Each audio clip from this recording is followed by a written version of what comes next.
Vamos começar por abrir as nossas Bíblias em Atos capítulo 13.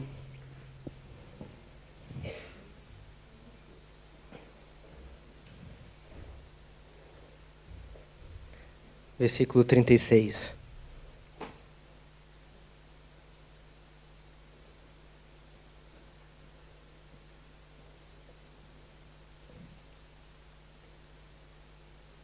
Então diz assim: porque na verdade, tendo Davi no seu tempo servido conforme a vontade de Deus, dormiu. Foi posto junto de seus pais e viu a corrupção. Porque na verdade, tendo Davi no seu tempo servido conforme a vontade de Deus, dormiu. Então, são duas verdades que eu quero começar por falar. Tal como Davi, no seu tempo, serviu a vontade de Deus, nós, no nosso tempo, podemos servir a vontade de Deus. Isso significa que há uma vontade de Deus para as nossas vidas. Isso significa, se nós formos à origem da palavra vontade, que há um propósito de Deus para as nossas vidas. Então nós não estamos aqui por acaso, nós não viemos a esse mundo por acaso, não fomos um acidente, não fomos algo casual, não foi, mas é um propósito de Deus. E junto com esse propósito de Deus, há um propósito específico para a sua vida, para a nossa vida.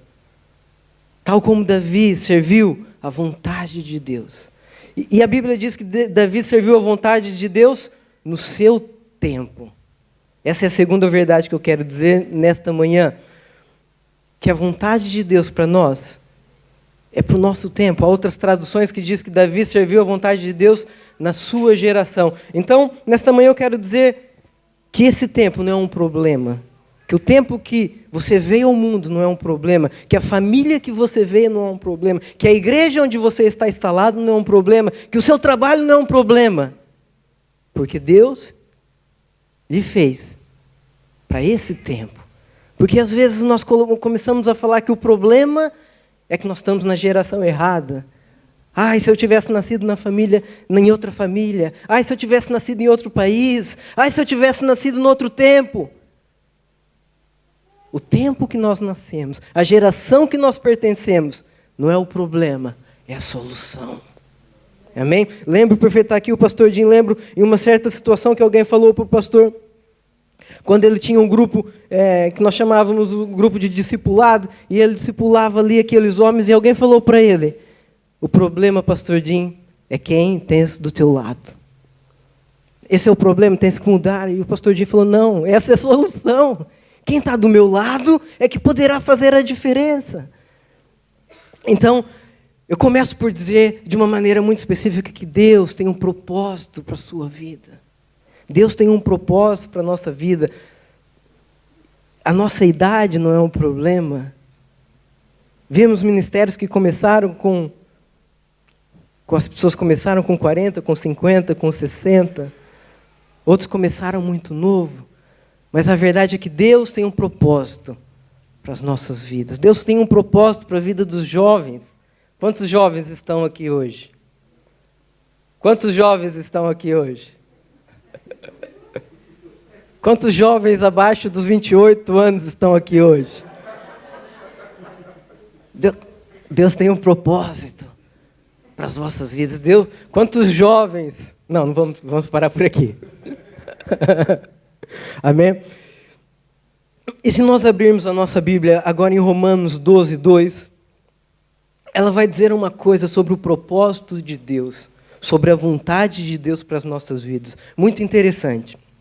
Diz assim: e não sedes conformados com este mundo, mas sedes transformados pela renovação do vosso entendimento, para que experimenteis qual seja a boa, agradável, perfeita vontade de Deus. E se nós formos à raiz também, na origem da palavra, também tem a vontade, também no sentido do propósito de Deus. Então a Bíblia vai dizer para que nós devemos experimentar qual é a boa, agradável e perfeita vontade de Deus para as nossas vidas. Que nós devemos experimentar qual é o bom, perfeito e agradável propósito de Deus para as nossas vidas. Porque só nesse propósito, só nessa vontade, nós vamos encontrar realização, nós vamos encontrar paz, nós vamos encontrar motivos de viver. Eu posso fazer algo muito bom e de muito destaque, mas se não for o propósito de Deus para mim, eu não vou sentir-me realizado, porque eu só vou sentir realizado naquilo que Deus tem para mim. Eu posso olhar para a vida de Davi e falar, eu quero fazer aquilo que Davi fez. Mas mesmo que eu fizesse aquilo, eu não ia me sentir realizado, porque aquilo era a vontade para Davi. E Deus tem uma vontade para mim. Mas se nós olharmos no versículo, ele começa a dizer assim, e não sedes conformados com este mundo, mas sedes transformados pela renovação do entendimento, para experimentarmos a vontade de Deus. Então nós entendemos que para nós experimentarmos a vontade de Deus, nós devemos não nos conformar com esse mundo. E sermos transformados. Então, o versículo é muito claro. Para nós experimentarmos a vontade de Deus, não podemos nos conformar com este mundo. Com qual mundo? Com qual mundo? Com este mundo. Mas isso foi escrito há milhares de anos atrás. Mas a Bíblia renova-se dia após dia, não é? Então, ele escreveu no mundo de antigamente. Mas nós, no nosso mundo, devemos não nos conformar e devemos ser transformados. Qual é o nosso mundo? Não é a Arábia Saudita, apesar de fazer parte do mundo. Não é... É o seu mundo. Qual é o seu mundo? Então, o que Deus está falando é, para nós experimentarmos a vontade de Deus para nós, temos que não nos conformar com o nosso mundo. A nossa volta, o nosso mundo. Amém? E olhando para propósito, agora nós vamos ler um versículo que é o propósito para todos nós, que é a vontade de Deus para todos nós. Porque quando Jesus, e agora Jesus, quando Jesus falou assim, vós sois. O que ele falou? Vós sois luz do mundo. Okay? Então, se abrirmos em Mateus 5,14, é isso que vamos ler. Vós sois luz do mundo.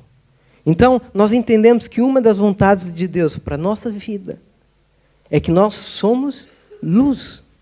É para que nós sejamos luz do mundo.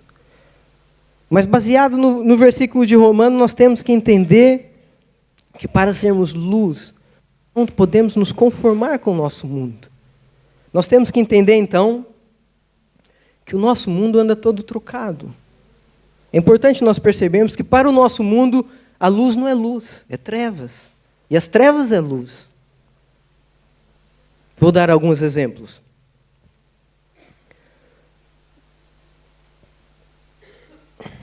Faz falta aqui um piano para mim. Vou dar um exemplo. Há algum tempo, eu estava numa conversa com mais ou menos 10 colegas, mais ou menos 8 homens, barbudos, assim, mecânicos. Estão a ver, não é? Na oficina, aqueles pôsteres que tem assim nas oficinas, aquele ambiente. Ok, 7. Um aplauso ao 7.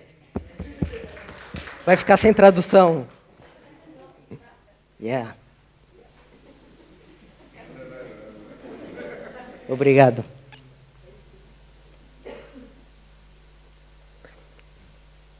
Só começa agora quando o 7.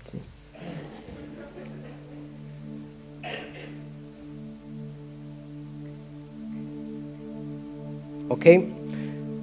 Então estava nesse ambiente de 10 pessoas e de repente alguém, não sei por que a conversa veio à tona, mas alguém falou, determinada pessoa tem a Bíblia no telemóvel. E na hora do almoço, lê a Bíblia. E eu ali naquele meio, ouvindo aquela conversa, falei, qual é o problema? E ele falou, não me digas que tu também és. Sou. Também tenho a Bíblia no telemóvel. E tu? Tens o quê?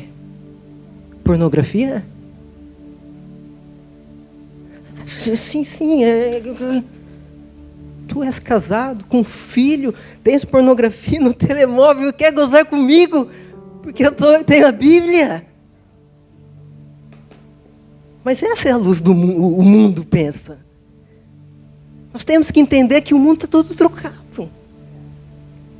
Nós temos que perceber que luz para o mundo, para o nosso mundo à nossa volta, é outra coisa. Nós não nos podemos conformar. Na verdade, nós devíamos gozar com eles. Um homem casado a ver pornografia no telemóvel. Que vergonha. Mas o mundo quer passar a mensagem que eu, que leio a Bíblia no telemóvel, tenho que ter vergonha.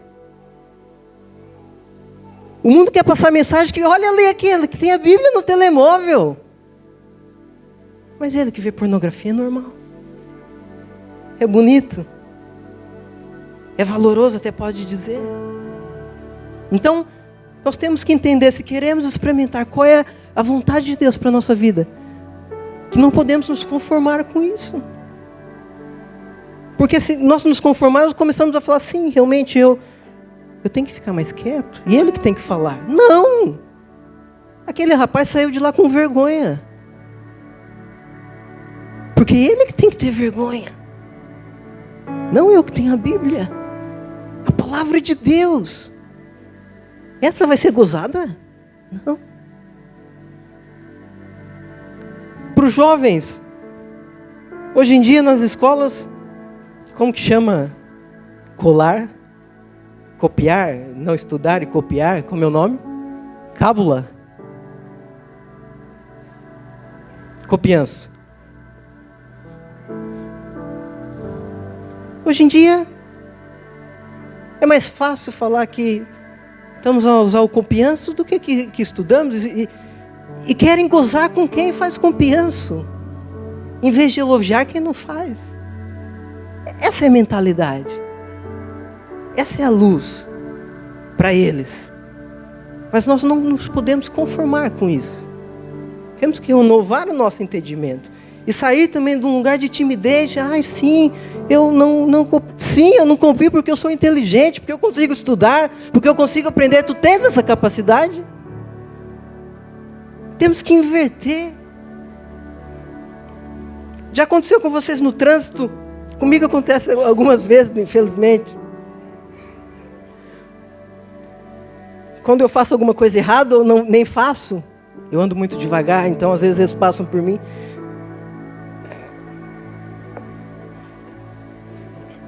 Não é? Ei, experimenta. É algo sobrenatural. Às vezes, e depois calha de estarem parados mesmo, aí não dá, né? Tem que olhar. E às vezes a pessoa está ali. Tu olhas para ela e fala assim, peço desculpa. Ela não sabe o que fazer, porque ela estava à espera de uma reação também. O mundo está à espera que nós tenhamos vergonha. Mas em vez disso, devíamos falar assim, eu estudei, queres que eu te ajude? Porque o Espírito de Deus está sobre mim, porque eu leio, tenho prática de decorar as coisas. E eu posso te ajudar, podemos orar juntos. Porque é isso que eu faço, eu oro e Deus me ajuda a decorar, porque é muita coisa. Devemos inverter. É bonito ser infiel. Está na moda falar disparate. E se nós falarmos que não, que somos fiéis, eu é que tenho que ter vergonha? Ei, eu é que tenho que ter vergonha de falar que casei virgem? Eu? Não. Então nós temos que renovar o nosso entendimento. Não podemos começar a ficar com a forma do mundo. Mas depois, de uma maneira muito prática, irmãos, o que o nosso mundo diz sobre ser cristão?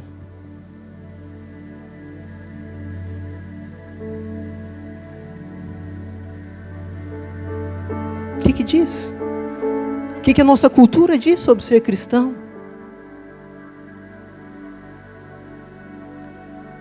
que a nossa cultura diz? Olha como que a forma do mundo começa a inverter. Quando tu convidas alguém para vir à igreja ao domingo, normalmente o que ela diz? Ou em alguns casos, domingo é o único dia que eu tenho para... Reparem, está tudo trocado. Domingo é o único dia que eu tenho para ir à igreja. E as pessoas estão convencidas e com um argumento muito forte que é o único dia que elas têm para descansar. Às vezes nós chegamos aqui à igreja, estamos aqui 2 horas, estamos cansados e ficamos com sono e devemos e reclamamos porque é muito cedo.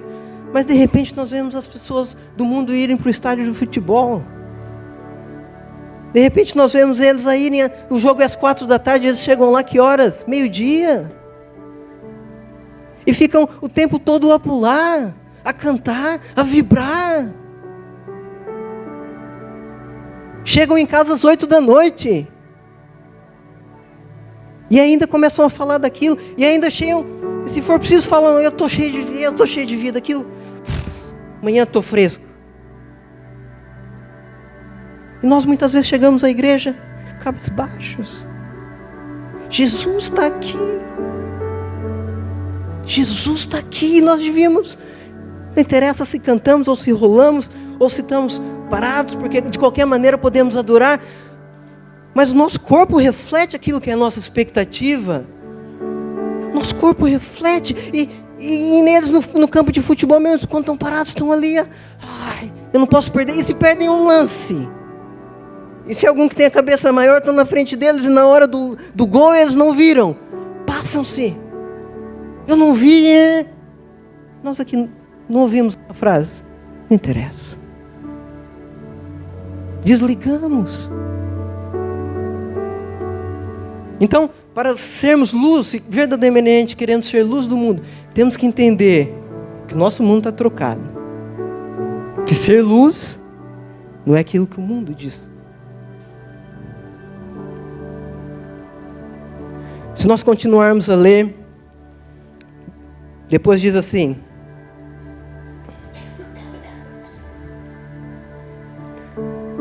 não se pode esconder uma cidade edificada sobre um monte, nem se acende a candeia e se coloca debaixo do alqueire, mas no velador, e dá luz para todos que estão em casa.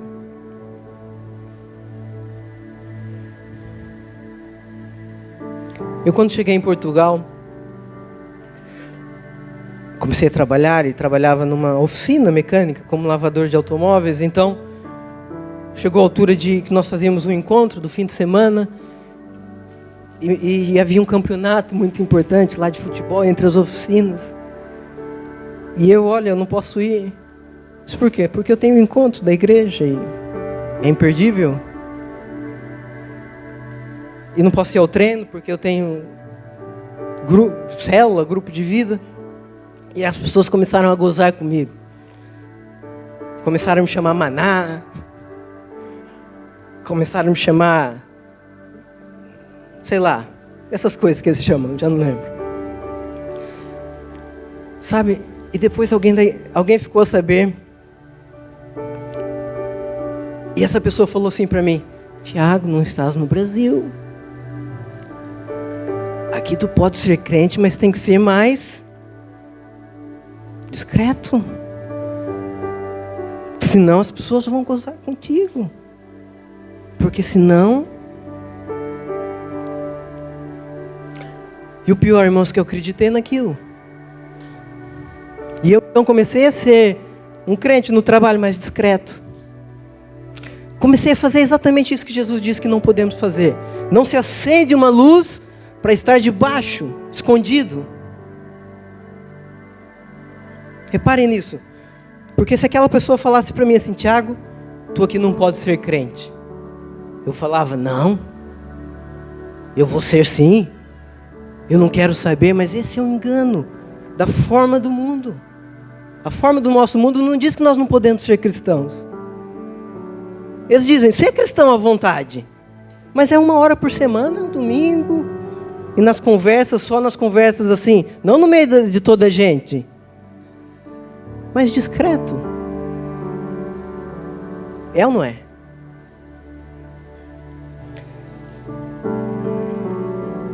Porque se eles falassem que não, se aquela pessoa me dissesse, não pode ser, eu bati o pé. Mas como ela falou, pode ser, mas mais escondido. Eu acreditei naquilo. E esse é muitas vezes o engano. O inimigo muitas vezes é sorrateiro. Começa a falar assim, a forma, o mundo começa a forma dele começa a ser essa. Não devagar. Não fala tanto. Pode ser, mas mais discreto. Temos que renovar o nosso entendimento. Se nós formos seguir o versículo, vamos ler o seguinte. 14, não é? 16, paramos no 16. Assim brilhe também a vossa luz diante dos homens, para que vejam as vossas boas obras e glorifiquem o vosso Pai que estás no céu.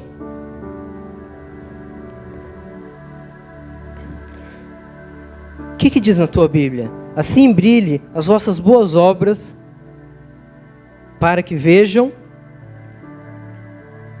e glorifiquem a quem? Então isso está a dizer, de uma maneira resumida, que eu vou fugir da mentira, que eu vou ser uma pessoa correta, que eu vou ser íntegro. E as pessoas vão olhar para aquilo e vão glorificar a quem? Ao Pai. Mas eles têm que saber então que eu sou do Pai.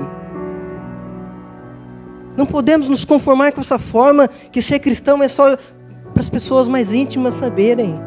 Ser cristão é só em umas determinadas rodas. Ei, ser cristão é a nossa identidade. Ser cristão é aquilo que nós somos. Prazer, sou o Tiago, tenho não sei quantos anos, sou lavador de carros e sou cristão.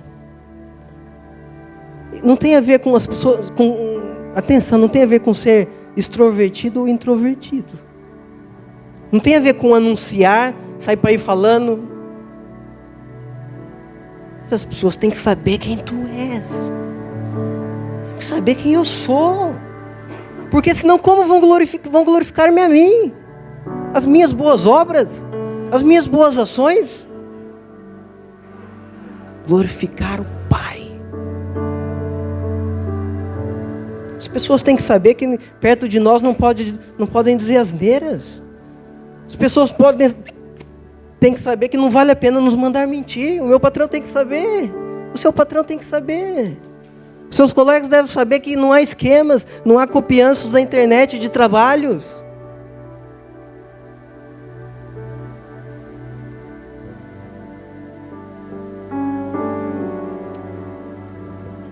Para que glorifiquem o nosso Pai.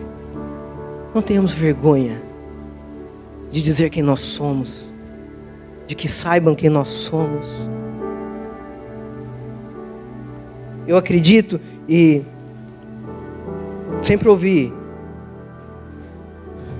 quando vamos anunciar o Evangelho, quando for preciso, vamos falar.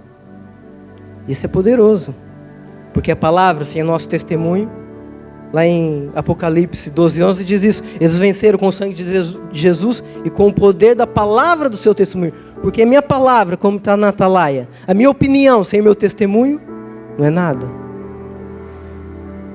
Mas se eu pregar o Evangelho sem dizer, e se eles não souberem que é Cristo que faz isso em mim, eu não estou a evangelizar. Eu estou a pregar as boas obras do Tiago. Então, eu vou anunciar o Evangelho sem falar. Mas quando eu tiver oportunidade, eu vou falar. E se eu não falar, quando eu tiver oportunidade de eles saberem quem é que me faz ser assim, eu tenho que falar. Não posso me conformar.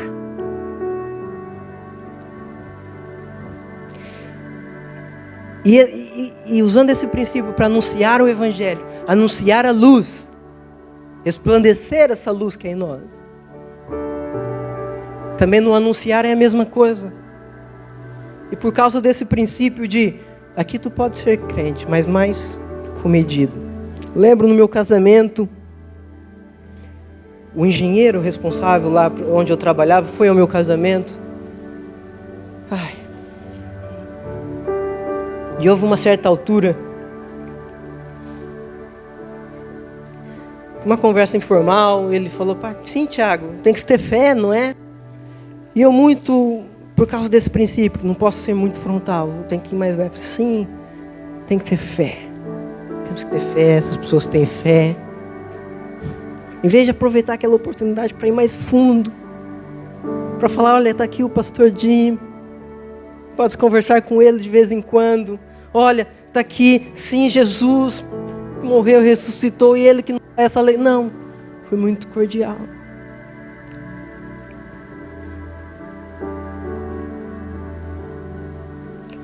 Ai, irmãos, mais tarde esse homem suicidou-se.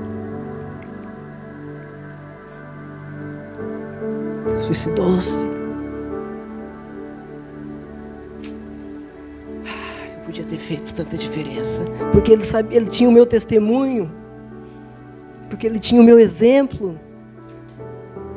Eu nem o convidei para o casamento, ele foi lá eu quero ir, Tiago. Então depois convidei. Uma palavra mais ousada tinha feito tanta diferença na vida dele. Uma ligação com alguém tinha feito tanta diferença. Mas com essa mentira do mundo de nos conformarmos, termos a forma do mundo e não renovarmos o nosso entendimento.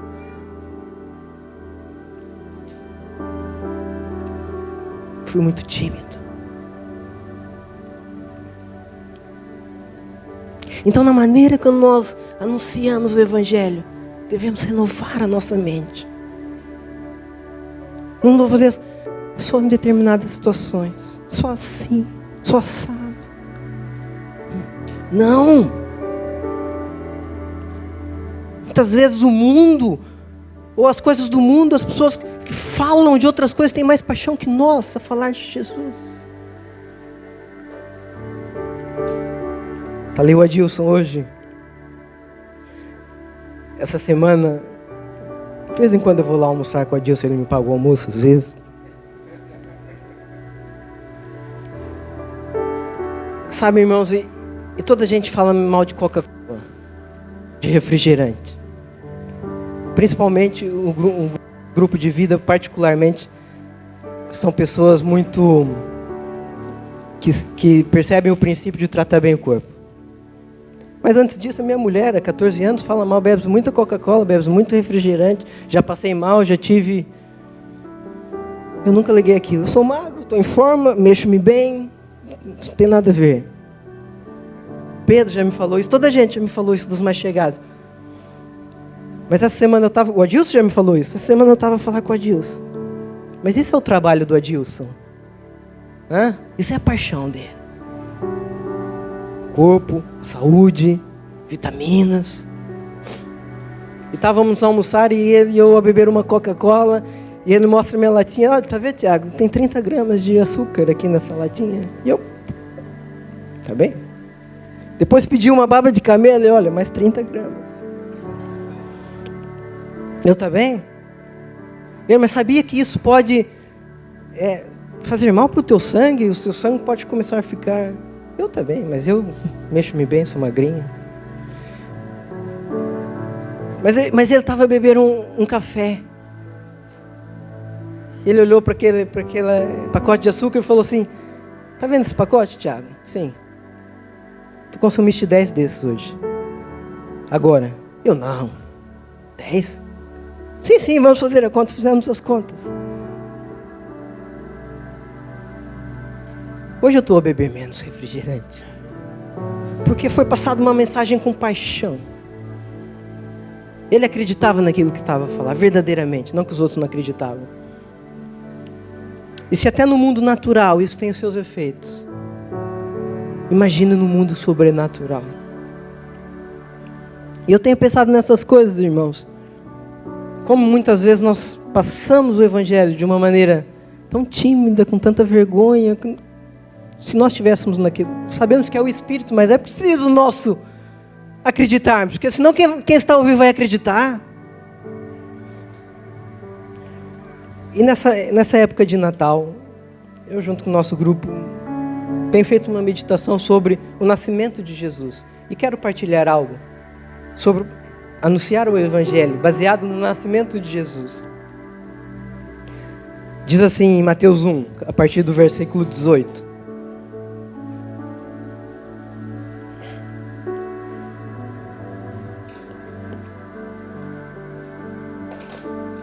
Ora, o nascimento de Jesus foi assim.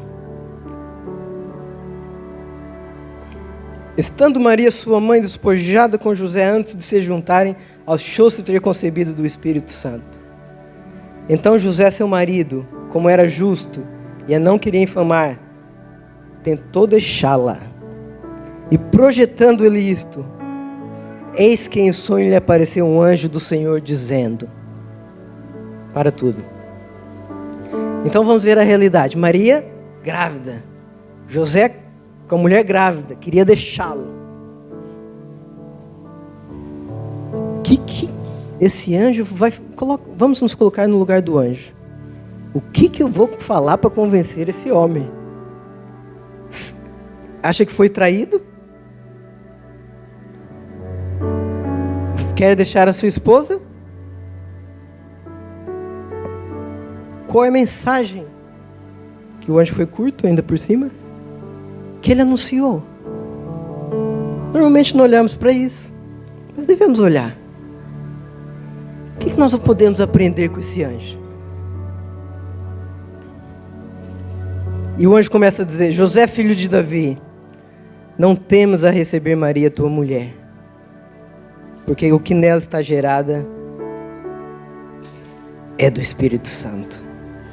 E dará à luz um filho, e chamarás o seu nome Jesus, porque ele salvará o seu povo dos seus pecados. Tudo isso aconteceu para que se cumprisse o que foi dito por parte do Senhor pelo profeta, que diz: eis que a virgem conceberá e dará à luz um filho, e chama-lo-ão pelo nome de Emanuel, que traduzido é Deus conosco.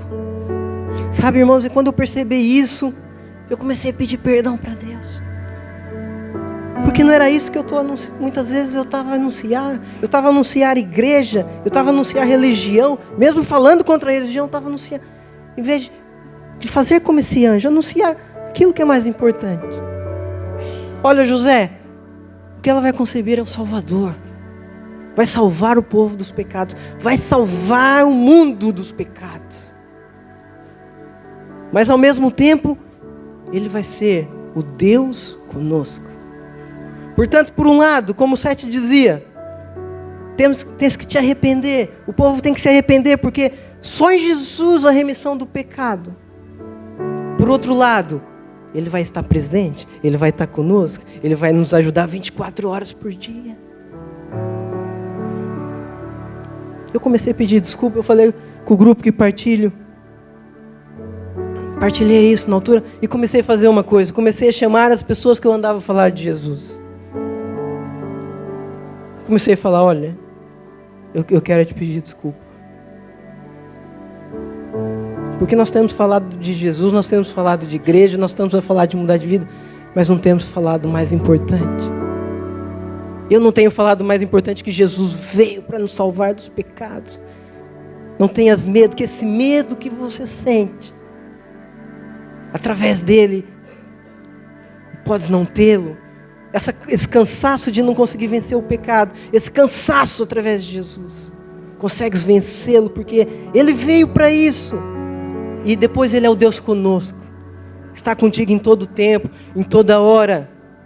E depois nós temos que renovar o nosso entendimento, porque Deus vai nos dar criatividade para sair do discurso do nhenhenhé. Sabe, e eu comecei a falar: tu não dizes que gostas de andar de bicicleta? Tu não dizes que sentes paz em andar de bicicleta? Sinto. Então imagina essa paz dividida por infinito.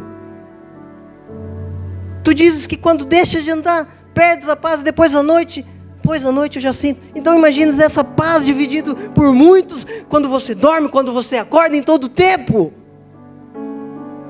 E ele diz-me assim: mas por que não me disseste isso antes? Passada uma semana eu liguei para ele: tens pensado naquilo que eu falei? Eu não tenho pensado em outra coisa. precisamos não tomar a forma que o mundo fala que é pregarmos o Evangelho. Precisamos falar quando o Espírito nos tocar. Precisamos falar, a Bíblia diz, fora e dentro do tempo. Encorajado por algumas pessoas que são exemplo nessa área, eu comecei a querer falar mais. Porque temos que renovar nosso entendimento, porque não podemos ficar com a forma do mundo. Esse Natal comecei a dar panfleto lá no meu trabalho para os encarregados. Feliz Natal, um panfleto evangelístico. Feliz Natal. Mas Tiago, tu não estás a me dar um vinho? Eu estou te dando um panfleto. Por que não? Comecei nos e-mails de encorajamento no trabalho, colocar um versículo. Está colocando um versículo? Você não coloca aí princípios e coisas de ânimo e de não sei o que, de pessoas que já morreram? Estou colocando um versículo, por que não?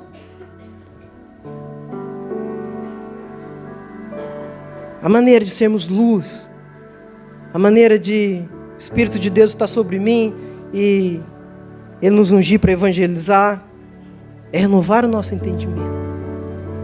É não ficar na forma que o mundo diz que nós devemos ficar. É trazer Jesus para os almoços, para o trabalho.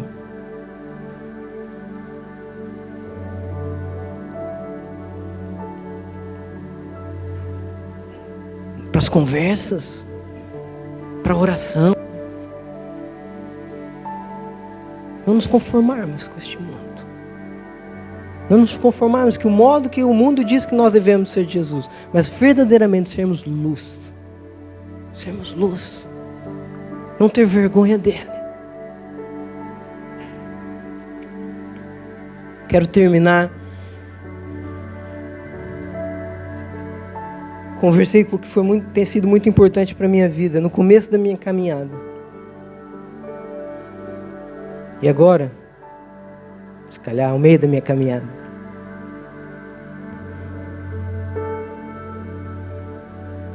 Quero partilhar esse versículo convosco. Lucas 9, 23 diz assim: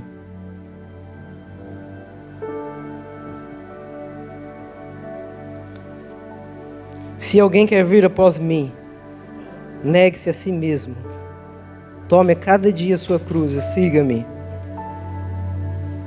Porque qualquer que quiser salvar a sua vida, perdê-la. Mas qualquer que por amor de mim perder a sua vida, a salvará. Porque que aproveita o homem granjear o mundo todo, perdendo-se ou prejudicando a si mesmo?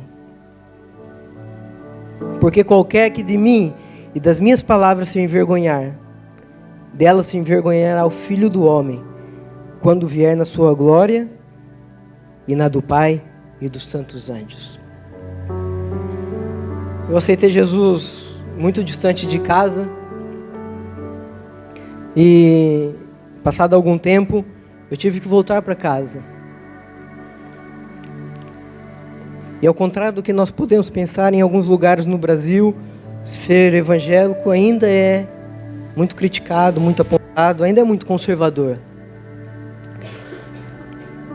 Então eu voltei, porque uma coisa era eu ser luz onde ninguém me conhecia. Era mais fácil, não é? Já criei aquela identidade. Mas passado 2 ou 3 anos, eu tive que voltar para aquela cidade pequena, onde todos me conheciam, onde todos conheciam a minha família. E eu tomei uma decisão. Falei, pronto, agora eu vou dar um tempo de ir à igreja, vou continuar firme, lendo, orando, mas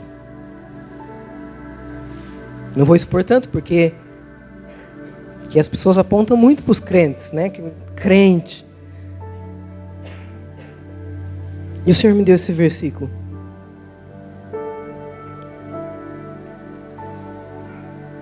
Porque qualquer que de mim, das minhas palavras, se envergonhar, dele se envergonhará o Filho do Homem, quando vier na sua glória, e na do Pai e dos santos anjos. Então eu decidi não me envergonhar dele. Porque normalmente nós achamos que aquela nossa atitude não é nos envergonhar. Normalmente nós achamos que aquela atitude é ser prevenido. É ser sábio? Mas baseado nessa palavra, então eu falei, não, eu entendo. E a verdade é que aquela cidade gozou um bocadinho comigo. A verdade é que eu tive problemas familiares. Minha família falou, pô, Tiago, para, estás a trazer vergonha para nós. Para, vai depois, volta. Agora não, para. Mas eu não me envergonhei naquela altura. E Deus trouxe essa palavra nesse tempo também para mim. E eu não vou me envergonhar, irmãos. Apesar daquilo que eu estou a dizer, que nós devemos ter autoestima, devemos quase que brincar com a situação, é verdade que nós vamos seguir perseguições também. Porque o mundo não percebe. Mas veja como é interessante que antes de falar da vergonha, ele começa a dizer: aquele que quer vir após mim, dia a dia, segue a sua cruz. Toma a tua cruz. Ainda há uma cruz para carregarmos. Ainda há situações que devemos ganhar. E no fim dessa parte, ele fala: aqueles que se envergonharem, eu me envergonharei também. Então, muitas vezes nós vemos essa não fazer algumas coisas como prevenido. Nós não associamos levar, não, eu não quero levar a cruz. É melhor não falar, porque as pessoas vão começar a gozar comigo. É melhor eles não saberem. Mas para Deus, essa atitude é como se nós estivéssemos a nos envergonhar dele. Quando preparava essa ministração, vou terminar com essa frase.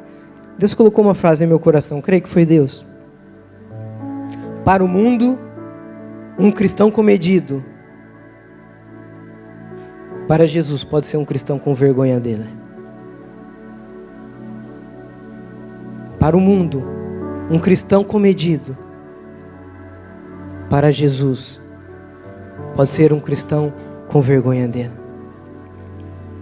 Portanto, é assim que eu termino, irmãos, incentivando-vos a serem luz. Deus vai dar sabedoria, vai dar entendimento, para falarmos na altura certa, para brilharmos, para resplandecermos. Não há condenação, não devemos ser aquilo que nós não somos. Mas devemos ser aquilo que somos com a nossa identidade em Cristo. E poderá haver perseguição, poderá haver situações. Mas eu quero chegar naquele dia e Ele não ter vergonha de mim. Eu quero chegar naquele dia e Ele dizer: filho fiel, foste fiel, vem para o gozo. Eu não quero chegar naquele dia e ouvir: tenho vergonha de ti. Possamos trazer essa luz, que possamos trazer Jesus para o nosso meio, para a nossa vida, para o nosso trabalho, para a nossa realidade, para as nossas conversas, para as nossas soluções, para as nossas partilhas, para os nossos e-mails, para as nossas prendas, que possamos trazê-lo, e assim verdadeiramente seremos luz. Amém?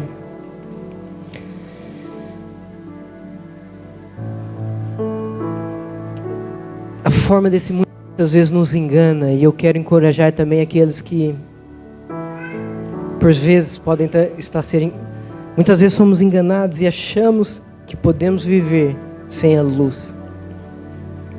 Achamos que podemos viver a nossa vida e se estás aqui nessa manhã e sentes que está longe da luz, não te enganes, meu irmão. Não há outro caminho. Não há outra maneira. Não há outra salvação. Não há outra paz. Se a tua forma de seguir a Cristo tem sido de leve, arrepende-te. Ele é digno de tudo. De tudo. Se a nossa maneira de viver, de seguir a Cristo tem sido mais fraca do que a do mundo seguir outras coisas,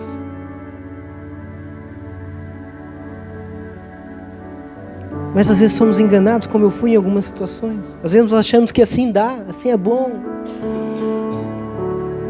Quero encorajar a não conformar com essa maneira do mundo dizer, um pouquinho, de vez em quando.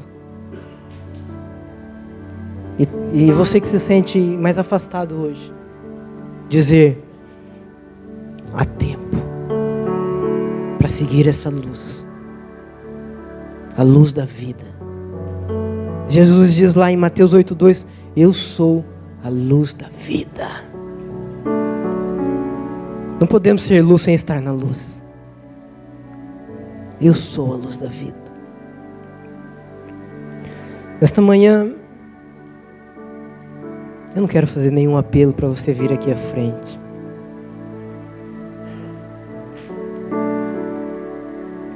Mas o meu apelo é que possamos nos colocar diante dele. De transformar o nosso entendimento. E abrir o nosso coração. Constantemente. Renovar o nosso entendimento. Vale a pena. Vale a pena.